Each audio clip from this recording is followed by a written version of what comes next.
Hi everyone, welcome back to another video from Crazy Gamer. In this video we will be learning how to delete your Epic 7 account. To delete your Epic 7 account, first of all open up the Epic 7 app on your mobile device. Once the app opens up, tap on the menu button at the top right corner. In the expanded menu, click on the gear button. Now this will open up the settings menu where you will be able to see the delete account button. Tap on it and then in the text box type in delete all server account information in the text box right away and then click on the confirm button. Remember that your game information including payment history and friend list also will be deleted and it will not be recovered.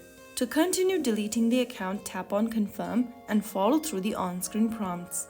Click on the confirm button one more time to confirm your deletion, and after requesting deletion, you will then be able to delete your account right away. So that is how you easily delete your Epic 7 account. If you found the video helpful, don't forget to like, share and subscribe the channel for more Epic 7 tutorial. I'll see you in the next video. Thank you for watching.